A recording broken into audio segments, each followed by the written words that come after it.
before we get into the video, I just want to go over the giveaway we're doing again. We're giving away a custom RP Luffy leader. If you haven't seen the last video, make sure you go check that out.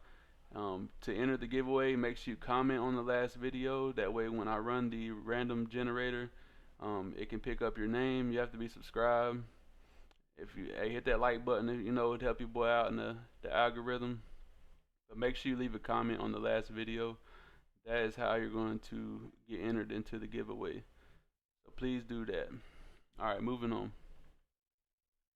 Crew, what's good? It's the FKOP here. Coming back at you with another video, man. And today, we got something special for y'all. This is going to be part 2 to my guide. I feel it's important to talk about this subject. As you can tell by the title of the video, this is going to be how to stop losing with RP Luffy. If you're out here and you're losing, there's a reason why you're losing, and I'm here to help you discover that reason. So, first off, the most important thing when it comes to winning with any deck is your deck building. So, to start off with deck building, I'm going to pull up one of my, favorite decks that I've crafted so far right here. This deck right here is very strong, very powerful. And I crafted this deck using my, my special deck building method. So when it comes to bricks, when it comes to 2Ks, you always want to have like a certain ratio of one or the other. You don't want too many bricks because then your deck's gonna be bricky. You don't want too many 2Ks because I guess there ain't a such thing as having too many 2Ks, but you want at least a certain number of 2Ks. You don't want 4 2Ks. Then it makes your survivability way lower. I think if your deck can run events, you want a certain amount of events. You want a certain ratio of events. So, starting with, let's go with the events. So, RP Luffy has a couple events that he can run. Gum Gum Giant, for example, is one of the events. I think, personally, specifically for RP Luffy, I think 4 Gum Gum Giants is not needed. Simple fact is, yes, our leader does ramp up quick, but early game we do not have the ability to use Gum Gum Giant effectively. But we do have access to a card that we can use effectively. We got Rad Beams.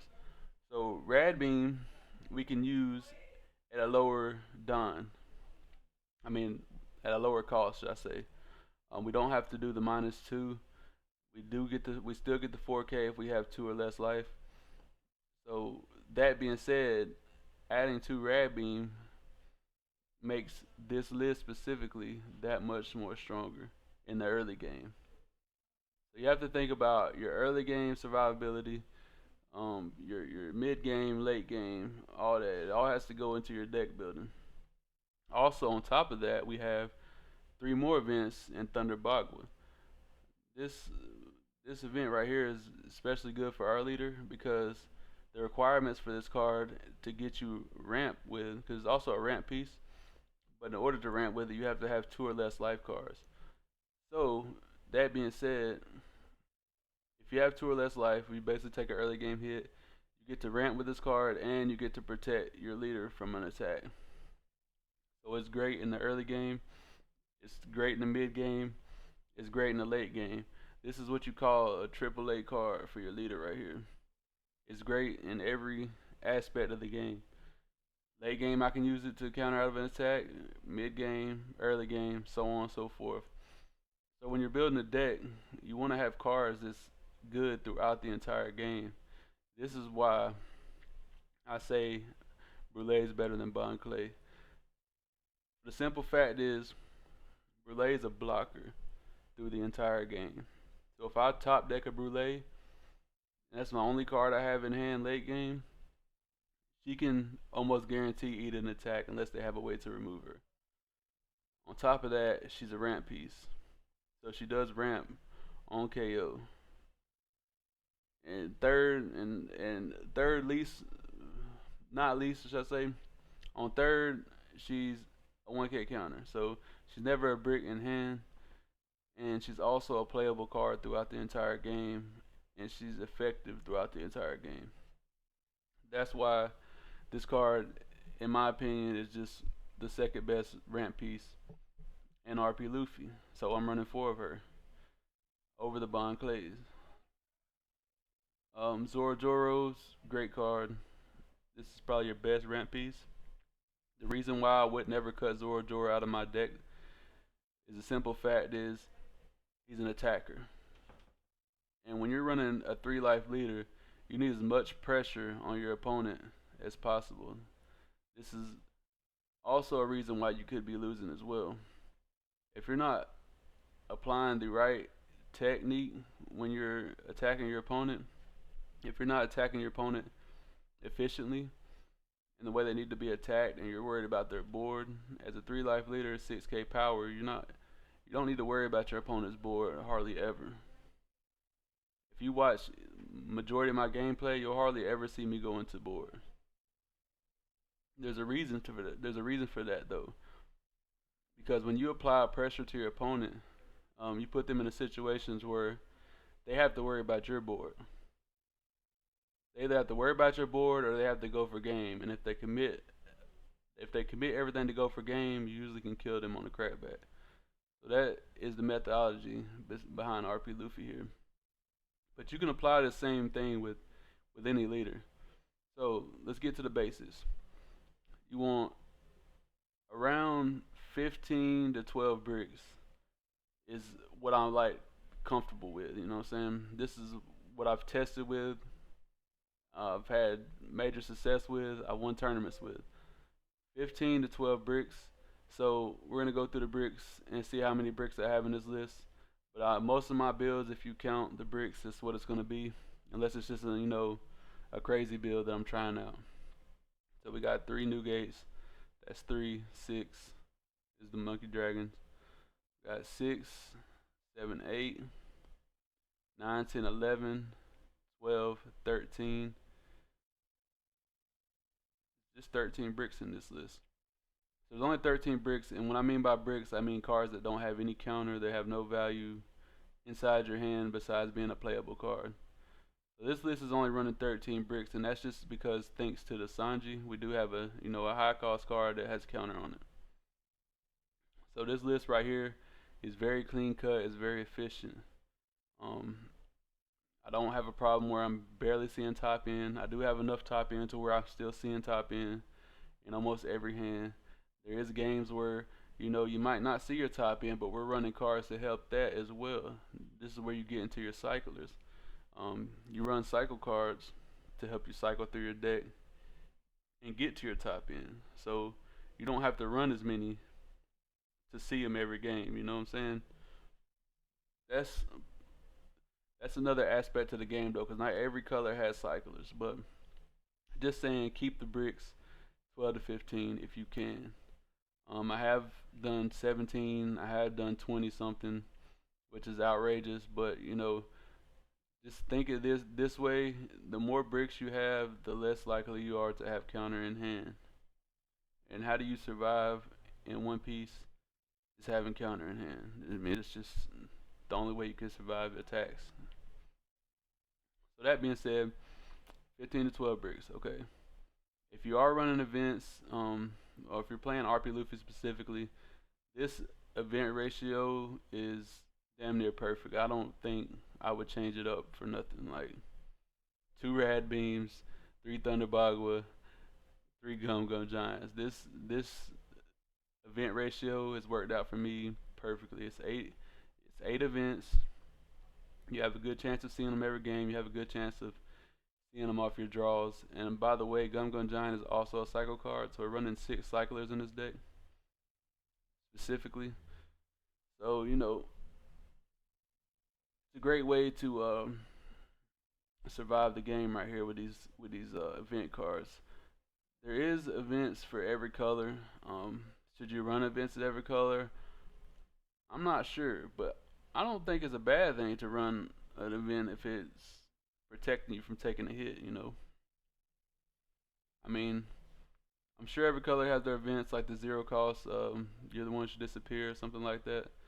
I don't think it's bad to run events. I think you should run events in any build, really, to be honest, just because the extra survivability matters.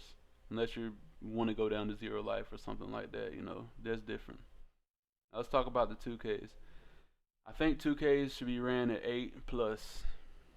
So anywhere from 8 plus 2Ks should be in your deck. This build specifically, we're only running 8. Um, 8 still doesn't feel great, to be honest. Like I wouldn't mind 10 or 12 even, 2Ks, but it's not a necessity. I think 8 2Ks is a perfect number for your build. So keep that in mind when you're building your deck. You want at least to see 8 2Ks in that build. If you're not running events, I think you should definitely run more 2Ks. Even 6 more 2Ks on top of that. So, you know what I'm saying? Like, replace these events with 2Ks. Because you need the counter. Like, I'm countering up a lot of attacks with these. So, now, moving on to the next subject.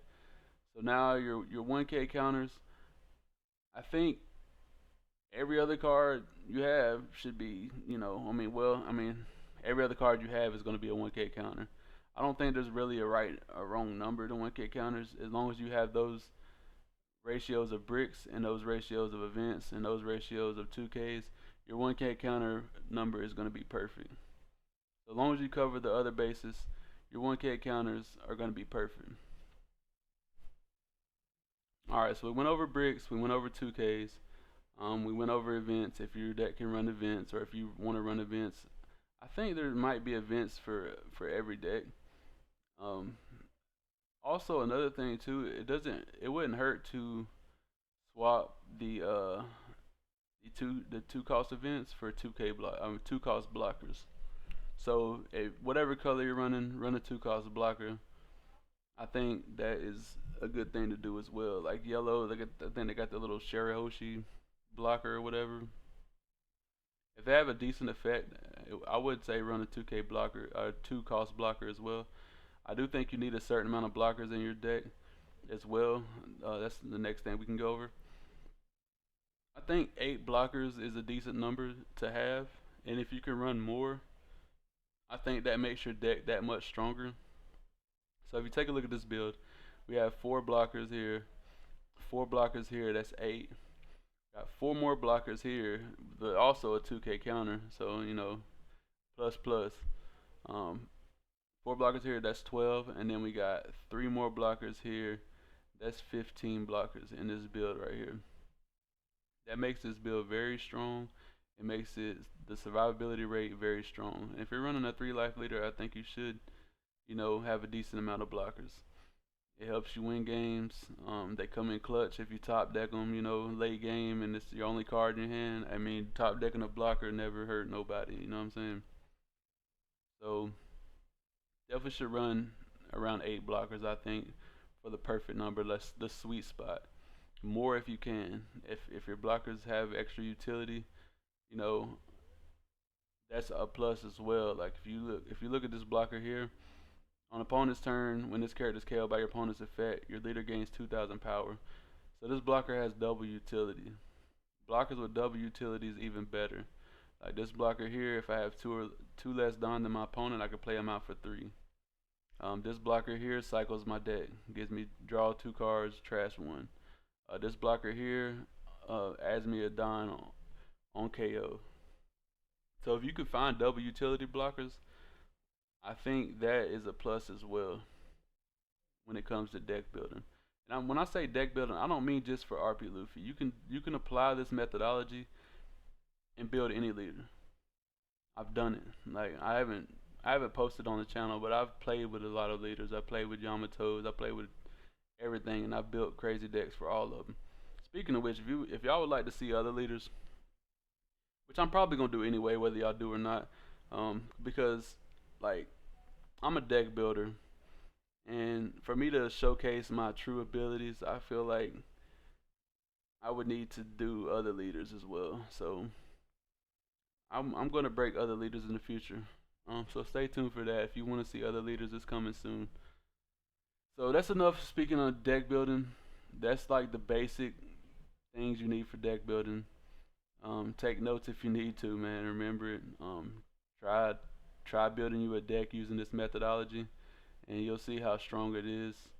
Um, Also, make sure your bigs that you're running or your bricks have good utility for your leader, whatever leader that may be.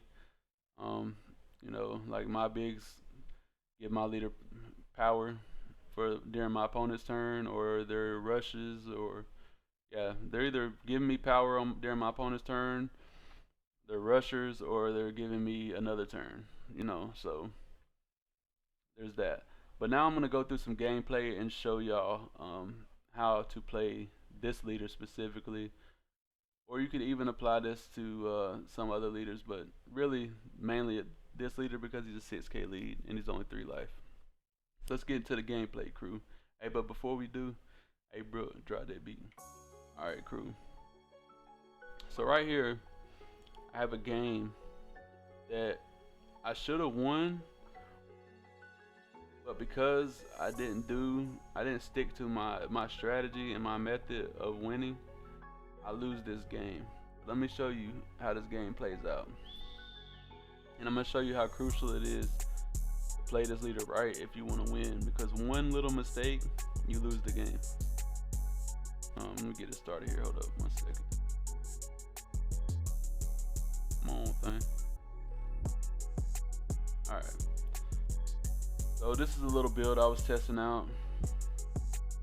Just playing the game. So we're swinging face here. Bam, bam, that's perfect. Play out our little searcher. We got Zorojoros in hand already. We already got Ramp in hand. Playing normal right now. We took the early game hit. Got a lot of cards in hand. Decent counter. So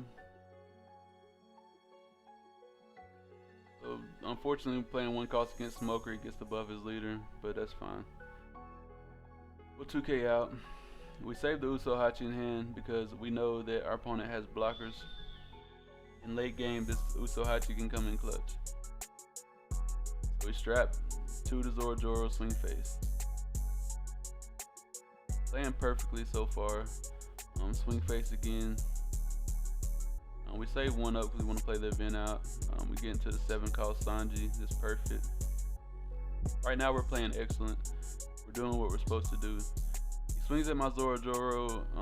I should let it go, but I want to direct his Kuzan attack into it, so I counter out of that. And there we go. He's the Kuzan to minus, and then he plays a Jack, and he's gonna pop. Okay, so right here is the first scenario where I would have to attack board because he has a Jack on board, and Jack can KO with 3 or less each turn, and it draws he draws my opponent a card.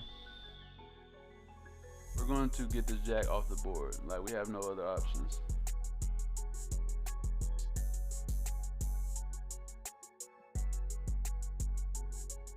We're swinging at life here. The reason we're doing this is we want to get the extra counter out of hand if we can, and we do here.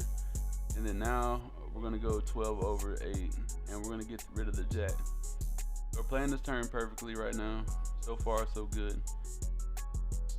Now, like I said, the reason I attacked the Jack there simply because his Jack's gonna generate him too much value if I leave him on the board, and he's an 8 cost attacker, which I usually don't care about how high their attack is, but just the simple fact that he can KO a 3 or less for free pretty much by resting them, and also cycles their hand. I don't want him drawing cards constantly. So if a card your opponent plays draws them cards constantly, majority of the time you want to get that off the field. Other than that, I'm attacking life. But also keep in mind, if I would have attacked life there, he would be at 2 life. So keep that in mind as well.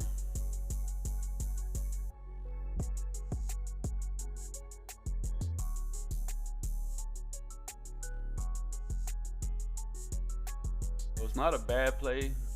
Sorry I keep pausing here, but I want to make sure I explain this well. It's not a bad play to attack Jack there. But with my leader being who my leader is, I should have went into life.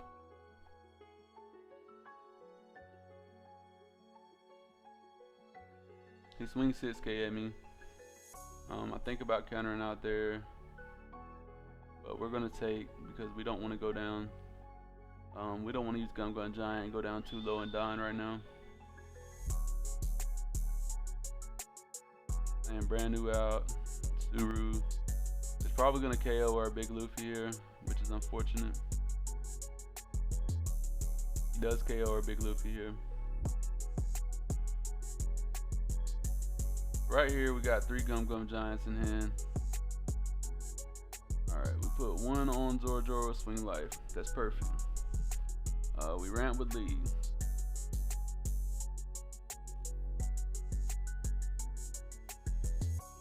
Right here, we should play the Sanji out. Yes, play Sanji out. We return 1. We just rest down to any card. It doesn't matter. So 6 in to life, which is perfect. Okay, here's where the misplay happens. So think about this. He has 5 cards in hand. If I would have attacked with my Gear 5 Luffy last turn, he would be at 0 life right now.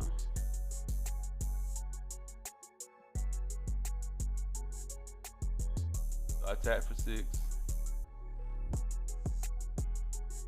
I go into board here. This is a huge misplay. I go into board here, all he has to do is let it go. I should have went into life here as well. Then he's forced to counter out, or he's forced to take the hit. Mind you, I have another 7k, and I have another 7 called Sanji in hand. Right here he swings 6 at us. We counter out with the 1k.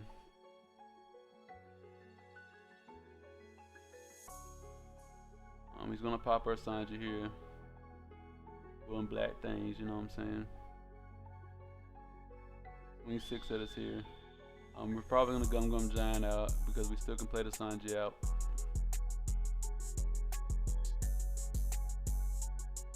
Damn. Plays Gecko Mori here. This is why it's crucial to attack your opponent's life non-stop with RP Luffy. This game should be over next turn. Guaranteed. Like, no ifs, ands, or buts about it.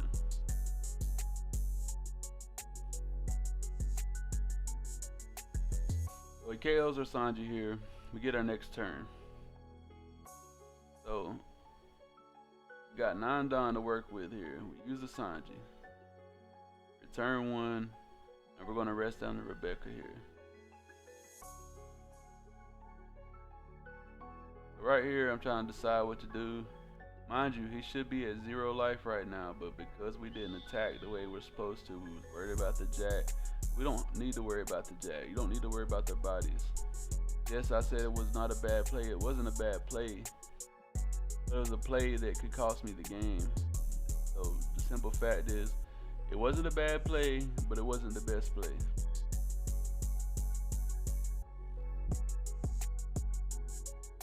Now here I attack life.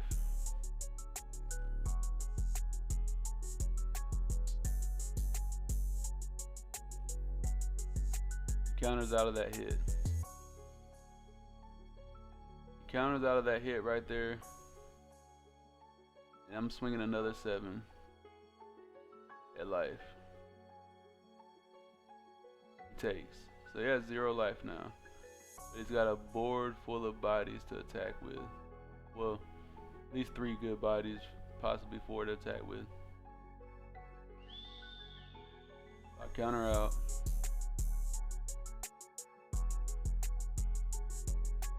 Swing 6 at me here, counter out. Still got all this Don to work with.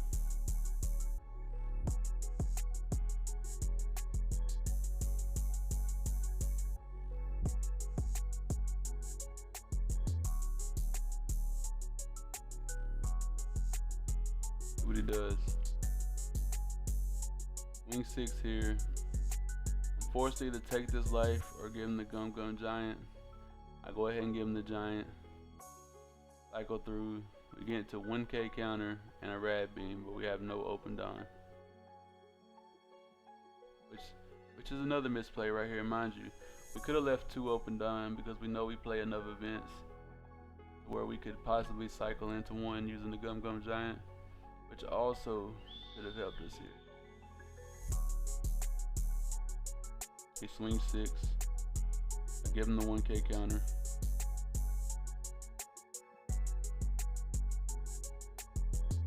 Plays another Rebecca here. So now we're in a situation to where we can't clear his board, and he's gonna have all them attacks again next turn. Even if we go life, he just blocks with Rebecca.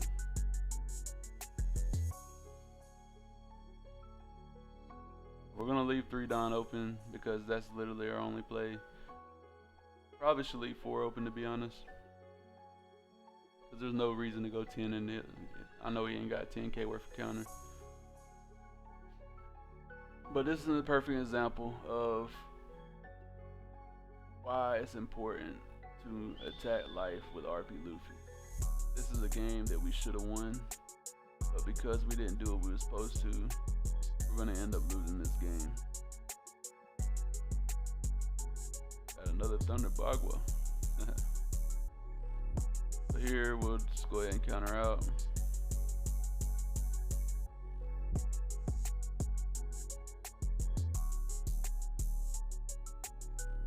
And he's probably gonna attack in here. Rest puts 8 on Brook. Get the counter out of 1 more, and then 8 with Smoker, and that is the game.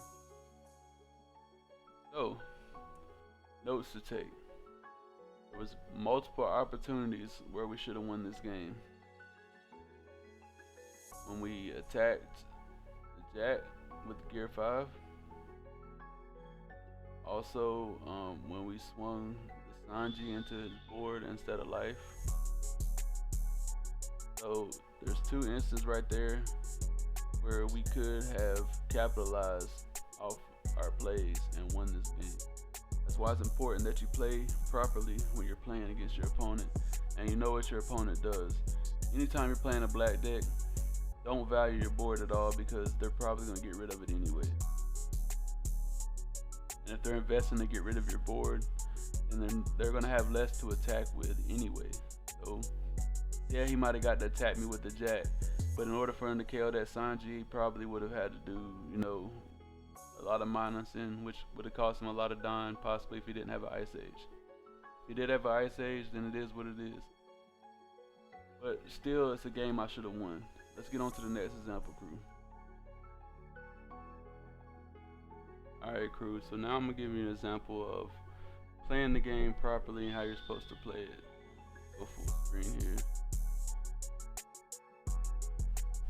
Alright.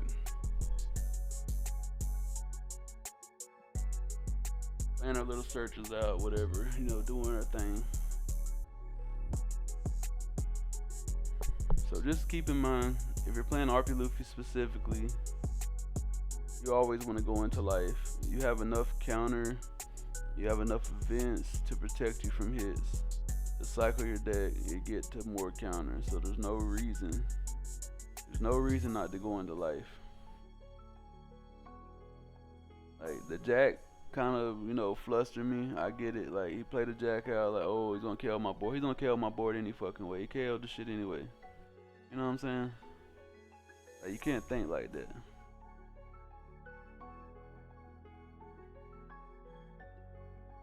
So here, we're gonna go 3 on our Nami. This is gonna give us a pseudo blocker. Pretty much, he's gonna have to attack it with his law, but if he didn't have a law, it would be a pseudo blocker in this situation here.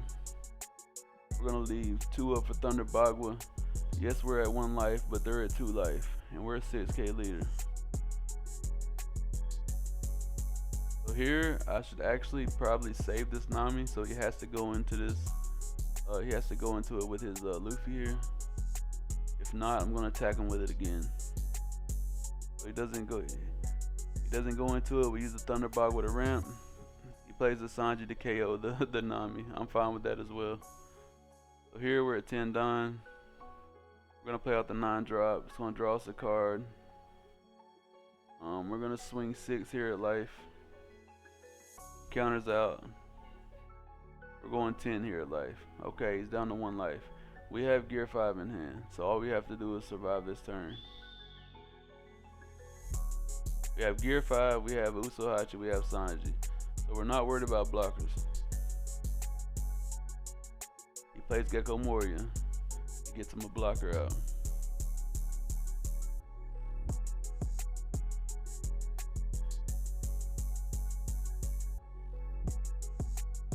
Alright, we have a lot of counter in hand. So we're pretty safe right now. Like, we're not terrible. I'm gonna use the Sanji here.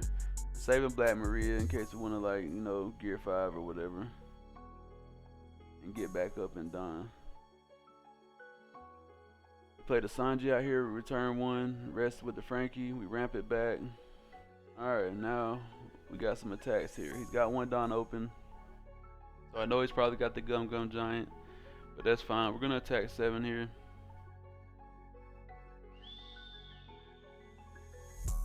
Gives us counter from hand, that's perfect. We're gonna go 9 here. Now he has to give us the Gum Gum Giant. He takes the hit. I'm thinking maybe he's bluffing the Gum Gum Giant. I don't know. We swing 10 at face. He gives us the Gum Gum Giant, so he wasn't bluffing. But look how much counter we got in hand. We got 6k counter, not including the Gum Gum Giant, which is another 4k. We got 10k counter in hand. And we're still attacking life. He has a full board, we're still attacking life. This blocker, you have to understand when they go to 0 life, more than likely they're not going to swing their blocker.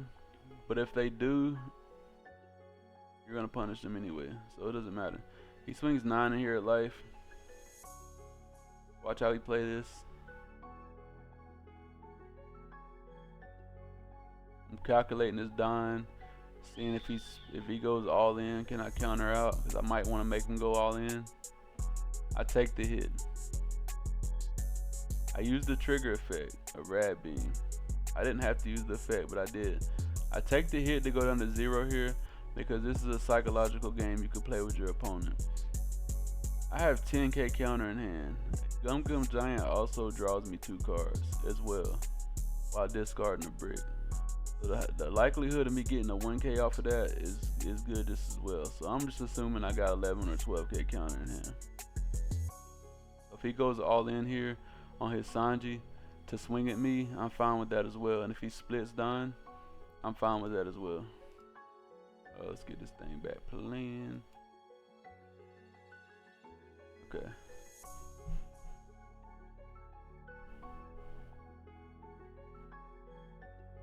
Let's see what he does here. He goes 1 on, he worries about our board. He attacks our board. We save it. Now we want to let him know we're not scared of nothing he can do. He goes 3 on to attack board. We give him a 2k counter. This is the situation you put your opponent in when you're going for straight life. They get scared, they panic. They're like, I gotta get rid of this board, I gotta get rid of this board. But we're not gonna panic. We're gonna keep doing what we do. Wing in right here. Now we play gear 5. There's no way he survives this. He's only got 4 cards in hand and 1 blocker. And we're about to swing 7 off top. He gives us 2 cards from hand. Now we're gonna swing 10 and then we're gonna swing 12. So right here is a perfect example of going into life and winning the game. You can't be scared to go down to 0 life. You have to be able to play them psychological games with your opponent. You calculate the Don, what's the maximum they can get up to. He had 9 Don. He has 9 Don. His highest body is a 6k. He puts all 9 on his 6k, he's at 15, right? I have 10k counter in hand. 10k on my 6k lead is 16. So I can get out of his highest attack with just my hand. not counting the cards that I draw off Gum Gum Giant. So in that situation, I'm safe taking that life. You have to think ahead. This is kind of like chess. You gotta think 2-3 moves ahead of your opponent. You gotta get in their head. Don't let them get into yours. That smoker game, I let my opponent get into my head when he played the jack out. I panicked. Oh, I gotta get rid of this body. I gotta get rid of this body. I should have just attacked life and it was an easy win. Let's get on to the next example, crew. Alright, crew. This right here is another game where I let my opponent get into my head. Let's get to a little bit into it. Alright. This method applies no matter which leader you're facing, except for the, like a nail matchups or, stuff like that. If the leader has an effect like that, then that's different. But majority of leaders you face, we're going face. That's just simple fact of the matter is. We block our Brule here. We ramp our Don. Let's get into it. He plays out the Luffy Taro. His board's already wide. But we should not be scared of this. But it gets into her head, crew. It gets into her head. We played this matchup 100 times.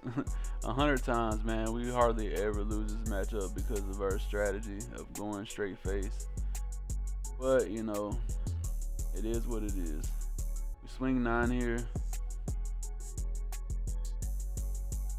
We leave 3 up. We know we're going to take the first hit. We're going to Thunderbog with a second hit. We're not going to take we're not going to take that one just because it's a 6K swing, but we're going to take the Luffy Taro hit for sure. If he just swings blind 6, we're going to counter out. Here I should just, okay, we took it. Probably should have just waited and took the Luffy Taro hit, but the way he's playing it, it's like he's going to play another Luffy Taro route, so that's why we did it that way. Alright, so we're both at 2 life right now, crew. He does have a bunch of cards in hand. He plays out a Bon Clay. This situation right here, Bon Clay against us right now, we really have no choice but to attack it. So he put me in a kind of like an ultimatum situation. We can play the Sanji out. We're on 10 Don, right? We can play the Sanji out. Still leave 3 Don up. Well, we can ramp another one, be at 4. But we're going to go into the Bon Clay here. I shouldn't have went into the Bon Clay with the 7. But it really doesn't matter because I'm attacking 7 with lead anyway. Right here, I believe is where I go. Okay, when we go into face, so it's not right here yet. We're still sticking to a strategy so far. He gives us 2Ks or 2K, 1K, whatever. Got 3 open Don. Swings a blind 6 at us here. We probably should counter out. Got a lot more attacks coming in.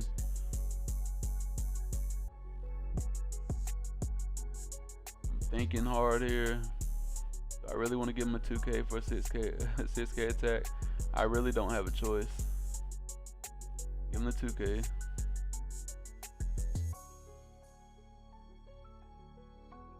Swing 6 here. Give him another 2K. Right here we should take, but we don't take. We go ahead and use our Gum Gum Giant, which is a mistake. I'm thinking maybe he'll attack into my Sanji here with the Luffy Taro, and I can just Thunderbog with save it. We do got a Rad Beam as well now. He goes 6, we give him 1K. Our opponent has a lot of cards in hand because he's getting the draw off the Sangoro, which is unfortunate.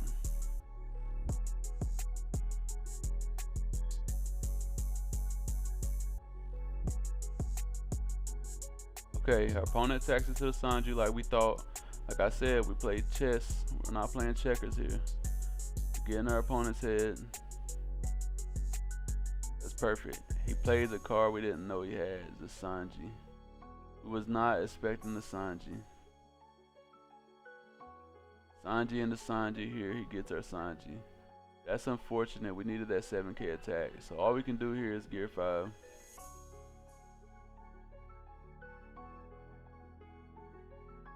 Right here, swing 7 into 5.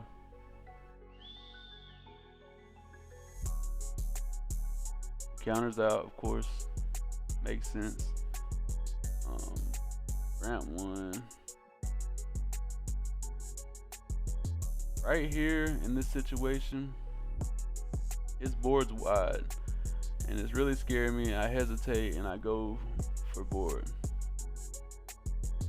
He gets an easy 2k counter out. He has a Gum Gum Giant, so he counters out of the 8. He counters out of the Luffy Taro hit as well. Should've just went in the life of both of those.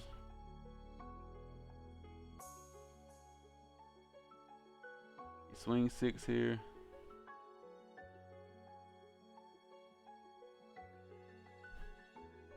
We take the first one. We get a 2k. It's not bad, not bad. We trash it.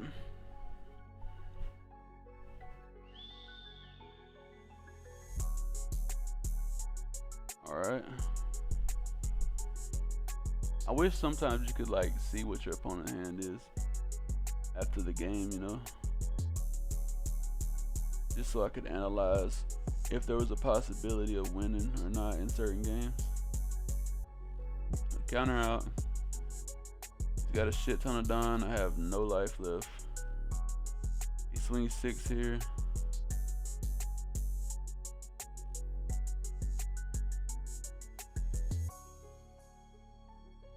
He goes 8 on. Ramps another one. Probably 9 on.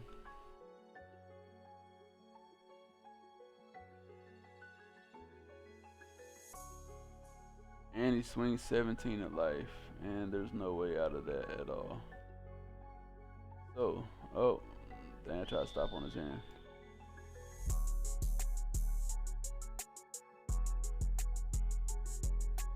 Come on.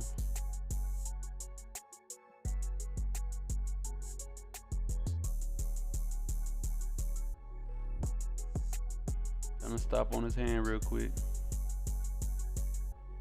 Okay.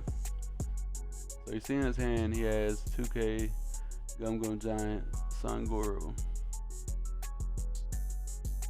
So, no matter what we did in this match, we probably lose, right?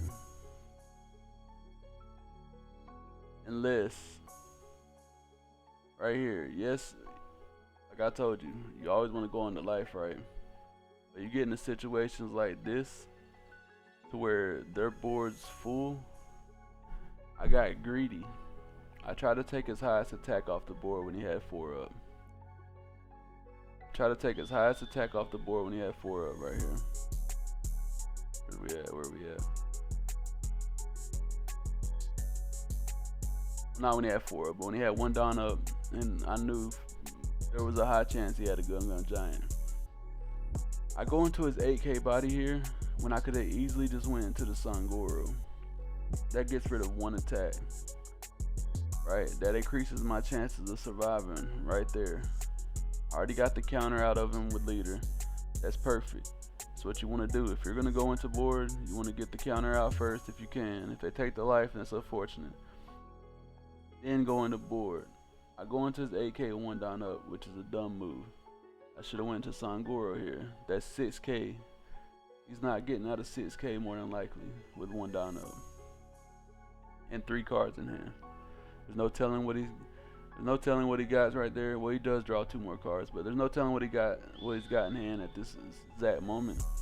But he did have 2 Luffy Taros and a Lin Lin, so the chances of those 3 being in his hand right now is likely. Continue on.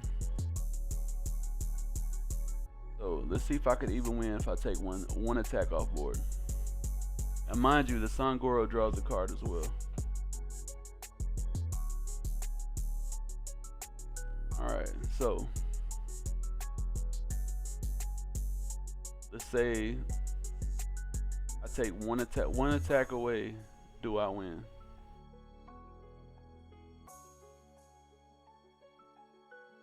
Not do I win, do I survive the turn? I'm sorry. Swing 6. So he swung 3 attacks at us here.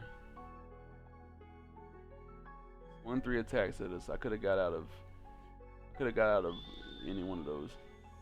So let's see here. Swing 7 at me.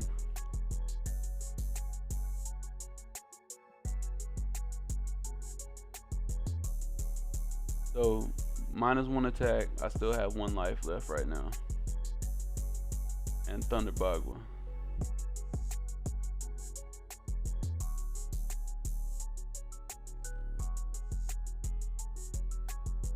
Let's see here. He swings 6 with his leader. I would have countered out. And then he probably would have swung that whole thing into my Luffy on board, which would have survived me the turn. I would have survived that turn.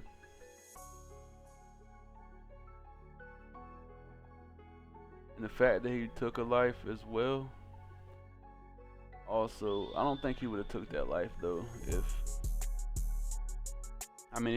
he would have swung into the Luffy there, but I had let's see that. Sorry. I want to make sure I get this right for y'all. If he'd have swung into the Luffy there for 17,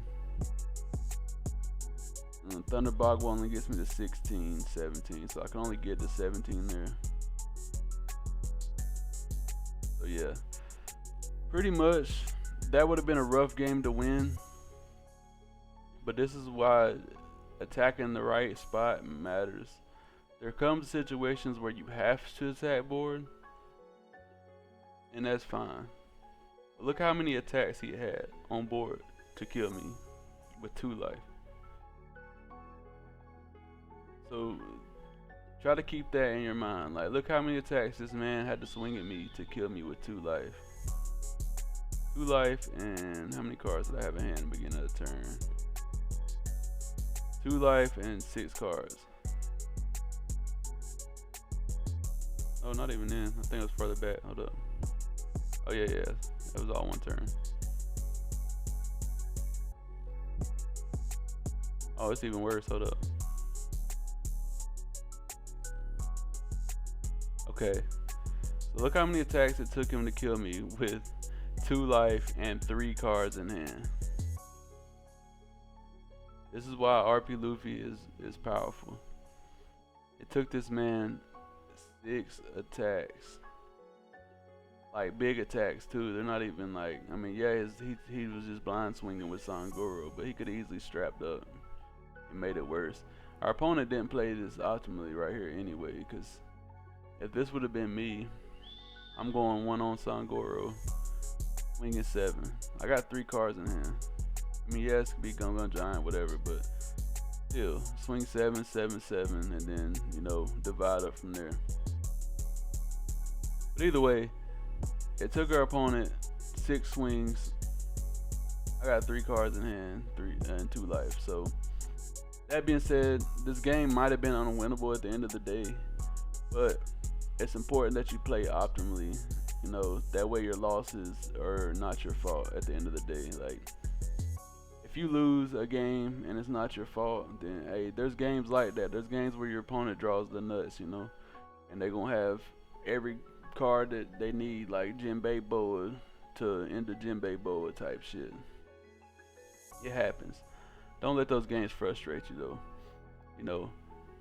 Go in the face, and if there's no other option but to clear something off the board in order for you to survive, like going by the counter in your hand and the amount of swings they have, if you have to go into board, then go into board. Other than that, it's face all day. Like, don't be scared to go down to 0 life. At the end of the day, you are a 6K leader, and you do have powerful events that you play in this deck. Well, at least I do. I don't know what you're playing, but whatever you're playing, in your RP Luffy build, don't be scared to go down to 2 life, you know what I mean, to 0 life. So that's it for that segment. Let's get on to the next thing, crew. Alright, crew, so at the end of the day, you know, important notes to take away from this video is your deck building. As long as you run the ratios that, you know, I set forth, you're more than likely going to build a successful deck, as long as you're not just throwing some random bigs in there that don't do shit for your leader. I mean, more than likely, you put the right ratios in your deck's going to be at least consistent. You know, it might not be the best deck, it might not be the strongest deck, but it's going to be consistent. And you're going to be able to win consistently. As long as you apply everything else that comes after the deck building, which means utilizing your leader's ability. What is your leader good for? Your leader's 6K. He's a strong attacker. Attack the board. I mean, attack your attack face. No, not attack the board. Please don't do that. Attack face. That's what you're going for. Face. I can promise you, if you attack face more than you worry about the board, you'll win more games with RP Luffy than you ever have. And that's a fact, not an opinion. So, attack face.